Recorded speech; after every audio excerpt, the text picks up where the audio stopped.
tingnan nyo guys, oh, ang haba ng saging nila dito. Isang dangkal at kalahati. O, di ba? Tingnan nyo. Ganitong saging nila dito guys. Hindi gaya sa Pinas na ganyan lang. O, kalahati lang ang laki. O, binili ko pala to sa Alcampo kanina. Ayan. Tapos, ayan, may plato ako kasi ipiprito ko ito guys. Masarap kaya ito iprito.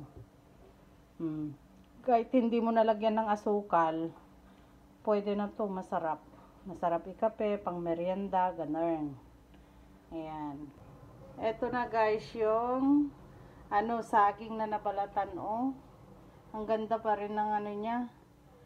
Matigas-tigas. Eto na yung balat niya, oh. Ayan.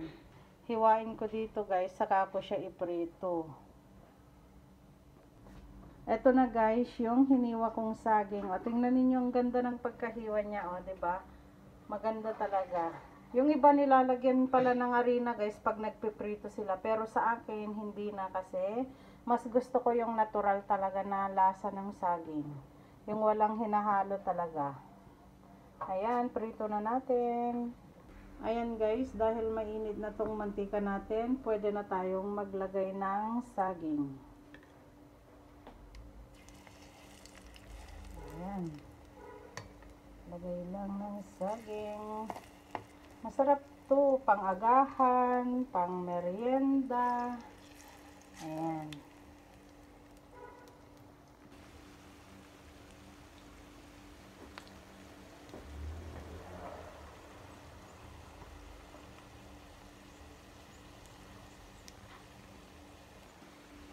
Ayan guys, try natin, ibaliktad kung luto na yung sa kabila niya. Ayan, oh, ang ganda, diba? Pwede na yung baliktad.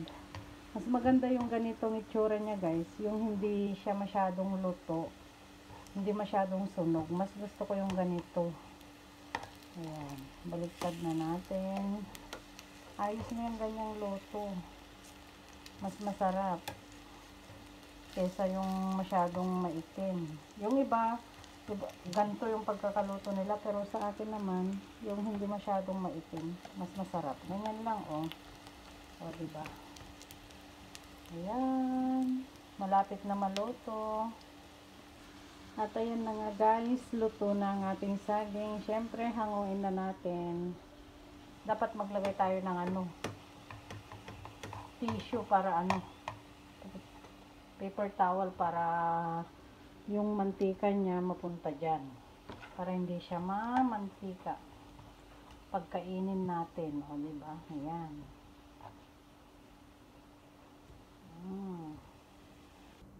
Ayan guys, luto na ang aking platano or saging na saba dito sa Espanya. O, diba? Tikiman time, tikman natin guys kung masarap ba. Hindi ko nalagyan ng asukal kasi matamis na to guys. Sarap.